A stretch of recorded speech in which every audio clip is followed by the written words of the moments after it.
Hello guys! Magandang araw sa inyong lahat dyan sa buong mundo.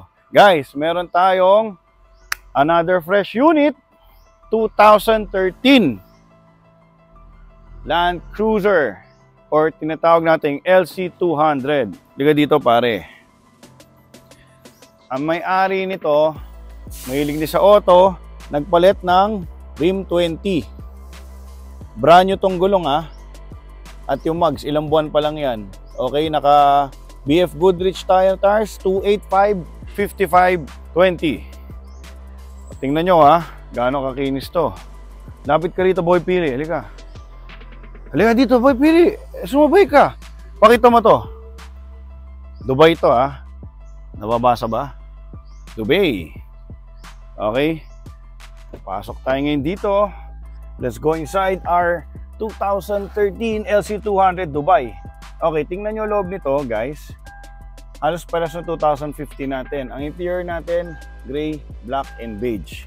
Beige, brown, black ang pagkakaiba nito, black ang ating leather seats. Naka-Hypotec mat na guys. Alam nyo naman, pag Hypotec mat, mahal yarn. Start natin guys. Para ma-appreciate nyo. Okay, buksan natin ang aircon. Guys, pero na rin, pakita natin tong Okay guys, ang milyahe nito 90,177.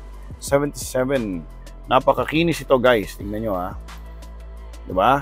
Kaya ako sinasabing makinis, sariwa sa labas. In spite of 90,177, napakakinis ng buong kaha at ng loob. Papakita sa inyo ni Renzo para mas ma-appreciate ninyo.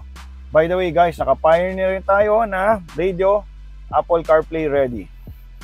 Pakita natin yung all around. Okay.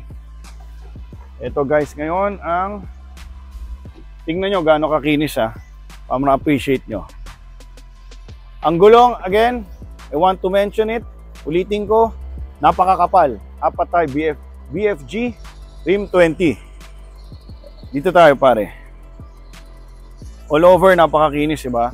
GXR tayo. V8, may kasama pang Hitch Pro sa mga bikers dyan at mga magtotow ng mga boat nyo, jet ski. Yan pakakinis all the way. Guys, papakita na lang sa inyo ni Boy Pili yung montage para mas ma-appreciate nyo. Mahusay pumili ito. Piling-pili itong utong to. Pinili niya kaya sigurado ko siya 100% sariwa.